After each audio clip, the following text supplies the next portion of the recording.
Hey guys, it is time for my December wrap-up, the final wrap-up of the year 2015. I had an amazing reading year. In total this year, I read 101 things. The reason I say things is because I read a lot of graphic novels, comic bind-ups, books, and short stories. So I read a total of 101 things this year, which I'm really proud of. But today I'm going to be talking to you guys about the books that I read in the month of December. The first book I read this month was The Sword of Shannara by Terry Brooks. Unfortunately, I really did not like this book. I found it to be really boring. The plot just dragged and dragged and dragged, and I feel like this book honestly could have been like 300 pages and it would have been fine. It could have been condensed into 300 pages, but no, this book was 726 pages, and I probably should have DNF'd this book halfway through it, but I have this problem recently where I just cannot DNF books. I don't know why. I cannot just not finish a book. Like if I'm in the middle of it, then I have to finish it, which is something that I'm going to be working on in the new year because I feel like I should not be wasting my time if I'm not enjoying a book.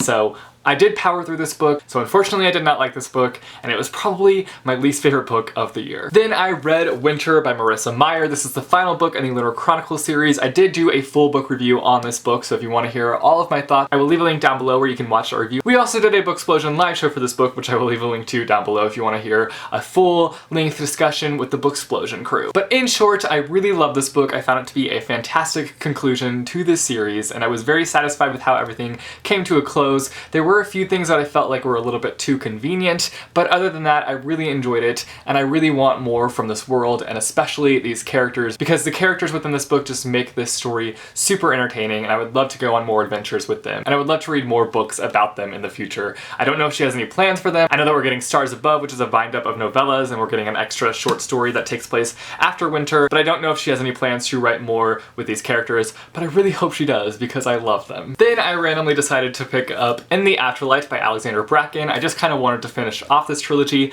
and that I did. I really enjoyed this conclusion to that trilogy. I will say that like the first big chunk of this book really dragged and I kind of found it really boring, which is unfortunate, but the last 200 pages completely make up for that first section that I didn't like. It just kind of blew me away. I love the way that she brought the story together and how she concluded everything, but like I said, that first chunk just, it was hard to get through, but I got through it and I finished this book, and overall I really enjoyed it. Then I read Through the Dark by Alexandra Bracken, and this is a novella bind-up. It contains the 3 short stories In Time, Sparks Rise, and Beyond the Night, and they all go along with the Darkest Minds trilogy, and I freaking love them so much. Alexandra Bracken is a fantastic short story writer. I did not know this about her, but her short stories are so great. The novella that I love the most in this bind-up was Beyond the Night, and it's a story that takes place after In the Afterlight, and you kind of get closure on some different things that you don't get closure on within that final book, and I really, really liked that one. Overall, I really enjoyed this novella bind-up. Then I read Ghostopolis by Doug TenNapel, I think that's how you say his name. In this book, we follow a boy by the name of Garth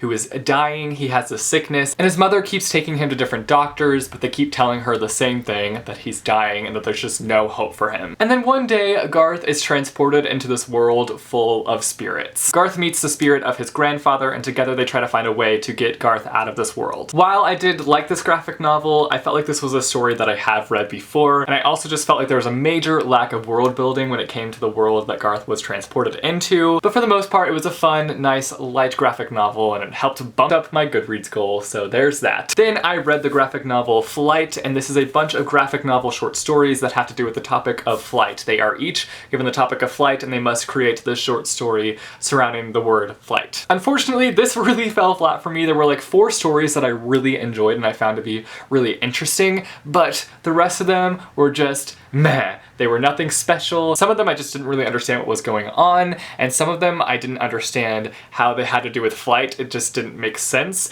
and so unfortunately I didn't love this graphic novel. I have read other short story graphic novel collections similar to this one, so I will be picking up more in the future, but this one just really fell flat for me. Then I read a picture book, and that is The Nightmare Before Christmas, written and illustrated by Tim Burton. I've actually never seen The Nightmare Before Christmas. I know it's kind of embarrassing. I really need to go and watch that film, so I don't know if this is the same story as the one in the film, but I really enjoyed this. I found it to be really delightful and just fun, and I really like Tim Burton's art style. He's a fantastic artist. I mean, look at that. So nice. Then finally, the last book that I read this month was The Elfstones of Shannara. This is the second book in the Shannara Chronicles trilogy, and I really don't think that I will be continuing on with this trilogy just because I'm not a fan of Terry Brooks' writing, and I think that this book made me realize that's the thing that was just driving me crazy about the last book, is that I really don't like the writing style. It's very choppy, and I don't like the way that he builds the world. It's very info dumpy, and I was realizing that while reading this book, and that's what causes the story to really drag along for me. This is the book that's being turned into the MTV series, the Shannara Chronicles, and I really do think it'll do well as a television show, but I just didn't really enjoy it as a book, but hopefully I will enjoy the television show. So those are all the books that I read in the month of December. I'm realizing now that I read quite a few books that I didn't really enjoy, unfortunately, this month, but overall it was still a pretty good reading month. I reached my goal this month for the year, which was ideal, and overall I just had an amazing reading year in general. I read a lot of good books this year, while I did also read a lot of bad books this year. I had a fun time reading, and that's the most important thing. You guys should let me know down below what books you read in the month of December. What was your favorite? What was your least favorite? Let me know, and I will see you guys soon with a new video. Later. The first book I read this month was The Sword of Shannara by Tara Brooks? It's Terry Brooks, not Tara. Oops. How you're there. Thunder. It's going down. I'm yelling thunder.